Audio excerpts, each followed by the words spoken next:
So hello friends, welcome back to Telugu tech launch. Friends, మనం ఈ రోజు ఈ వీడియోలో ఈ యొక్క కంపారిజన్ వీడియో అయితే చేద్దాం. ఇందులో మనకు ఫస్ట్ మొబైల్ వచ్చేసి Oppo A53 and secondary mobile చూసుకున్నట్టయితే మనకు Oneplus N100 మొబైల్ అనమాట.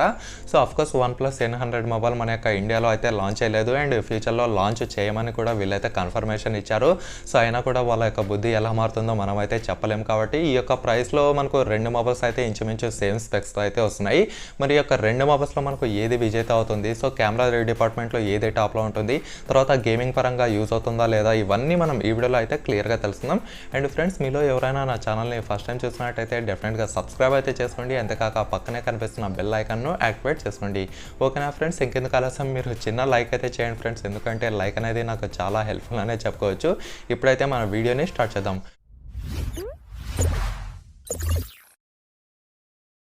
ఫ్రెండ్స్, ముందుగా చూసినట్టయితే N100 తర్వాత Oppo A53 ఈ రెండు మొబైల్స్ మనకు డిజైన్ పరంగా మాట్లాడుకున్నట్టయితే చాలా అద్దరిపోయినాయనే చెప్పవచ్చు. సో అట్రాక్షన్ పరంగా అలాగే లుక్స్ పరంగా మనకు చాలా ప్రీమియం లుక్తో అయితే కనిపించడం జరుగుతుంది అనమాట. అండ్ ముందుగా ఈ యొక్క రెండు మొబైల్స్ థిక్నెస్ ఏంటి, తర్వాత మొబైల్ వెయిట్స్ ఏంటి, తర్వాత బ్యాక్ సైడ్ మనకు ప్లాస్టిక్ వాడారా లేకపోతే గ్లాస్ వాడారా, ఇదైతే మనం మేజర్గా తెలుసుకుందాం. ఇక్కడ Oneplus N100 గురించి మాట్లాడుకున్నట్టయితే మనకు 8.5mm మొబైల్ థిక్నెస్ అయితే ఉంటుంది, అలాగే 188 grams మొబైల్ వెయిట్ ఉంటుంది. అండ్ బ్యాక్ సైడ్ వచ్చేసి మనకు కంప్లీట్గా ప్లాస్టిక్ బాడీతో అయితే ఉండడం జరుగుతుంది. అండ్ A53 గురించి మాట్లాడుకున్నట్టయితే 8.4mm మొబైల్ థిక్నెస్ ఉంటుంది, 186 grams మొబైల్ వెయిట్ అయితే ఉంటుంది. అండ్ దీనికి కూడా మనకు ప్లాస్టిక్ బాడీతో అయితే రాబోతుంది అనమాట. సో రెండు మొబైల్స్ మనకు నియర్లీ సేమ్ థిక్నెస్తో ఉంటాయి, అలాగే మనకు సేమ్ వెయిట్తో ఉంటాయి. కాబట్టి ఇక్కడ మనకు పెద్దగా వెయిట్ పరంగా చూసినట్టయితే ఏది ఎక్కువగా వెయిట్ లేదనే చెప్పుకోవచ్చు. రెండు మనకు సమానంగా అయితే ఉండటం జరుగుతుంది.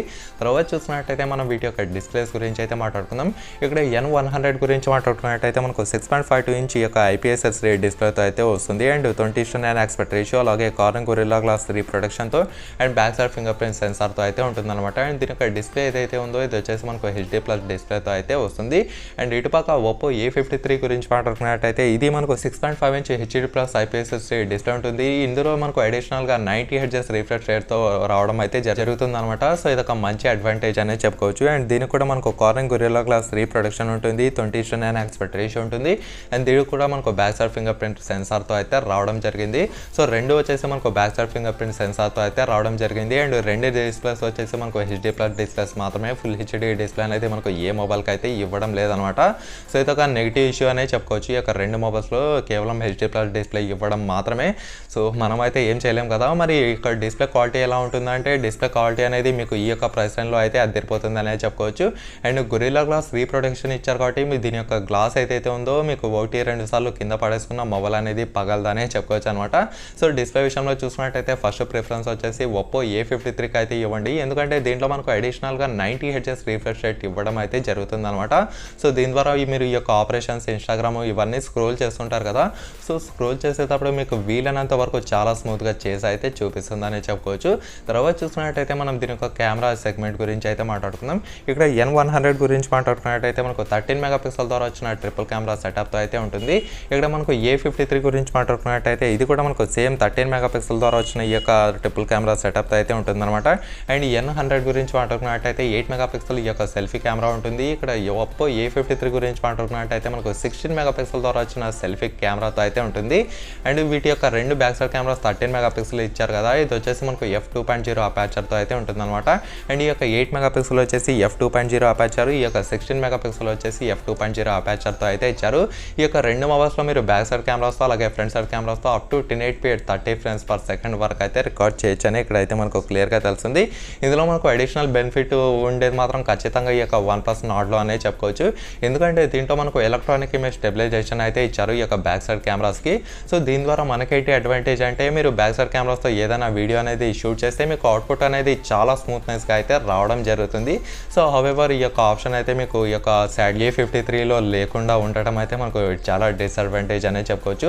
మరి కెమెరా ఎలా ఉంటుందంటే, సో కెమెరా అనేది పర్లేదు ఫ్రెండ్స్, మీకు మరీ అంత అద్భుతంగా అయితే ఉండదు. ఒకవేళ నేను 100కి ర్యాంకింగ్ వస్తే ఖచ్చితంగా 65-70% అయితే ఇస్తాను. సో దీని ద్వారానే ఈ యొక్క కెమెరా అనేది ఎలా ఉంటుందో మీకైతే ఒక ఐడియా అనేది వచ్చే ఉంటుందని ఇక్కడైతే మనకు క్లియర్గా తెలుస్తుంది. తర్వాత చూసినట్టయితే మనం వీటి యొక్క ప్రాసెస్ గురించి అయితే మాట్లాడుకుందాం.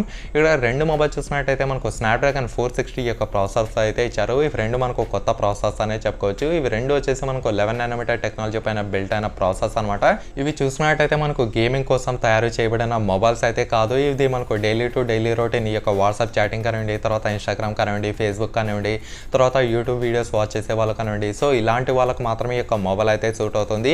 మిగతా గేమర్స్కి మాత్రం ఈ యొక్క మొబైల్ అనేది ఎటువంటి పరిస్థితిలో సూట్ కాదనే చెప్పుకోవచ్చు.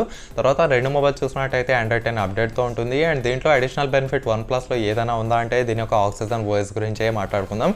దీంట్లో చూసినట్టయితే ఆక్సిజన్ ఓఎస్ 10.5 లేటెస్ట్ అప్డేట్తో అయితే ఉంటుందన్నమాట. దీంట్లో మనం చెప్పలేనన్ని ఫీచర్స్ అయితే ఉంటాయి. సో డెఫినెట్గా మనకు యూఐ పరంగా చూసినట్టయితే OnePlus N100 విన్ అవుతుందనే చెప్పుకోవచ్చు. ఈ యొక్క Oppo A53 గురించి మాట్లాడుకున్నట్టయితే మనకు కలర్ ఓఎస్ 7.2తో అయితే ఉంటుంది. తర్వాత 2 జీపీ వచ్చేసి Adreno 610 జీపీతో అయితే వస్తాయన్నమాట. సో గేమింగ్ పరంగా తయారు చేయబడిన మొబైల్స్ అయితే కాదు. ఇది మనకు కేవలం డైలీ పర్పస్కి మాత్రమే 2 మొబైల్స్ అయితే యూజ్ అవుతాయి. ఇది మాత్రం మీరు కొంచెం కేర్ఫుల్గా అయితే గుర్తుపెట్టుకోండి. తర్వాత చూసినట్టయితే మనం వీటి యొక్క ర్యామ్స్, వీటి యొక్క ఇంటర్నల్ స్టోరేజ్ వేరియంట్స్ గురించి అయితే మాట్లాడుకుందాం. ఇక్కడ N100 గురించి మాట్లాడుకున్నట్టయితే మనకు కేవలం 4GB అలాగే 64GB ఇంటర్నల్ స్టోరేజ్తో మాత్రమే యూరోప్లో అయితే లాంచ్ చేశారు. అండ్ దీంట్లో మీకు ఎటువంటి డెడికేటెడ్ మెమరీ స్లాట్ అయితే ఉండబోతుంది అనమాట. అండ్ A53 గురించి మాట్లాడుకున్నట్టయితే 4GB ప్లస్ 64GB లేకపోతే 6GB ప్లస్ 128GB వేరియంట్స్ వరకు అయితే తీసుకొచ్చారు. అండ్ దీంట్లో మీకు డెడికేటెడ్ మెమరీ స్లాట్ కూడా ఉండటం అయితే జరుగుతుందన్నమాట. సో ఇన్ కేస్ మీరు అన్ఫార్చునేట్లీ 4GB ప్లస్ 64GB యొక్క ఇంటర్నల్ స్టోరేజ్ వేరియంట్ తీసుకున్నారని అనుకోండి. సో అలాంటి సిచ్యువేషన్లో మీకు ఇంటర్నల్ స్టోరేజ్ అనేది ఎన్ని రోజులు అయితే ఉండదు. సో అటువంటి పరిస్థితిలో మీకు డెడికేటెడ్ మెమరీ స్లాట్ ఇవ్వడం ద్వారా మీరు ఈ యొక్క మెమరీ కార్డ్ వేసుకుని ఈ యొక్క ఇంటర్నల్ స్టోరేజ్ అనేది పెంచుకునే అవకాశం అయితే మనకు 100కి 100% చాలా బెటర్ పాయింట్ అని చెప్పుకోవచ్చు. సో డెఫినెట్గా మనకు స్టోరేజ్ పరంగా ఈ యొక్క A53 విన్ అయిందని చెప్పుకోవచ్చు అనమాట. తర్వాత లాస్ట్ బట్ నాట్ లీస్ట్ దీని యొక్క బ్యాటరీ గురించి అయితే మాట్లాడుకుందాం. ఇక్కడ N100 గురించి మాట్లాడుకున్నట్టయితే మనకు 5000 mAh బ్యాటరీ ఉంటుంది. 18 వాట్స్ ఫాస్ట్ ఛార్జింగ్ సపోర్ట్ అయితే చేస్తుంది. అండ్ ఇక్కడ మనకు A53 గురించి మాట్లాడుకున్నట్టయితే ఇది కూడా మనకు 5000 mAh బ్యాటరీ ఉంటుంది. 18 వాట్స్ ఫాస్ట్ ఛార్జింగ్ సపోర్ట్ అయితే చేస్తుంది. రెండు వచ్చేసి మనకు టైప్ సి ఛార్జింగ్ పోర్ట్తో అయితే ఉంటాయి. అండ్ 3.5mm జాక్తో ఉండటం అయితే జరుగుతుందన్నమాట. సో ఓవరాల్గా చూస్తుంటే మీకు 1.5 డే పక్కాగా ఫుల్ ఛార్జింగ్ వస్తుందనే చెప్పుకోవచ్చు. దీని యొక్క బ్యాటరీ బ్యాకప్ లేదు నేను కొంచెం హార్డ్గా యూజ్ చేస్తాను అంటే అస్తమానం కొంచెం యూట్యూబ్ వీడియోస్ ఇవన్నీ వగేరా ఎక్కువ చూస్తుంటాను అనే వాళ్ళకు డెఫినెట్గా 1 డే మీకు పక్కాగా ఛార్జింగ్ వస్తుందనే చెప్పుకోవచ్చు. సో 1 డే అంటే 1 డే కూడా రాదు, మీకు ఈవినింగ్ లోపల అయిపోవడం అయితే జరుగుతుంది కంటిన్యూస్గా చూసే వాళ్ళకైతే. సో ఓవరాల్గా చూసుకుంటే ఇదనమాట. సో ఫైనల్గా చూసినట్టయితే మనం వీటి యొక్క ప్రైసెస్ గురించి అయితే మాట్లాడుకుందాం. మనకు యూరోప్ ప్రైస్ ఈ యొక్క N100ది మన యొక్క ఇండియాలో కన్వర్ట్ చేసి చూసుకున్నట్టయితే మనకు 17,410 రూపాయలు అయితే ఉంటుంది. తర్వాత ఇక్కడ Oppo A53 చూసినట్టయితే 4GB ర్యామ్తో 64GB ఇంటర్నల్ స్టోరేజ్తో వచ్చేసి 12,990 రూపీస్కి అయితే లాంచ్ చేశారు. మరి ఇప్పుడు ఫైనల్గా ఏ మొబైల్ తీసుకోవాలంటే ఇక్కడ OnePlus N100 ప్రైస్ చూసినట్టయితే 17,000కి కొంతగా మొబైల్ అయితే అస్సలు కాదు ఇది. తర్వాత Oppo A53 అనమాట. ఇది చూసినట్టయితే OnePlus N100తో కంపేర్ చేసి చూసినట్టయితే కొంచెం బెటర్ మొబైల్ అనే చెప్పుకోవచ్చు. ఎందుకంటే దీంట్లో మనకు వచ్చేసి 90Hz రిఫ్రెష్ రేట్తో అయితే ఉంటుంది. అట్ ది సేమ్ టైం మీకు డెడికేటెడ్ మెమరీ స్లాట్ కూడా ఇవ్వడం అయితే జరిగాయి అనమాట. ఇవి రెండు అడ్వాంటేజెస్ అనే చెప్పుకోవచ్చు ఈ యొక్క Oppo A53కి. తర్వాత మెయిన్ అడ్వాంటేజ్ చూసినట్టయితే దీని యొక్క ప్రైస్ మనకు N100తో కంపేర్ చేసి చూసినట్టయితే నియర్లీ మనకు 4,000 నుంచి 5,000 రూపీస్ వరకు తక్కువ అవుతుంది. కాబట్టి డెఫినెట్గా మనకు ఫస్ట్ ర్యాంక్లో మనకు Oppo A53 ఉండటం అయితే జరుగుతుందన్నమాట. తర్వాత ఈ యొక్క OnePlus N100 ఉండటం అయితే జరుగుతుంది.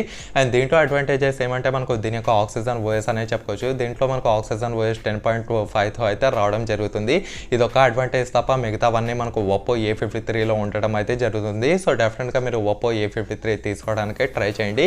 సో ఓవరాల్గా చూసుకుంటే ఇదన్నమాట ఫ్రెండ్స్ ఈ యొక్క కంపారిజన్ వీడియో. మరి మీకు ఇంకా ఎవరైనా డౌట్స్ ఉన్నట్టు అనిపిస్తే డెఫినెట్గా కామెంట్ సెక్షన్లో కామెంట్ చేయండి, నేను కూడా తెలుసుకుంటాను. అంతేకాక ఈ వీడియోని లైక్ చేసి మీ ఫ్రెండ్స్తో వాట్సాప్ అలాగే ఫేస్బుక్ గ్రూప్లలో షేర్ చేస్తూ ఉండండి. ఓకేనా friends, thank you for watching.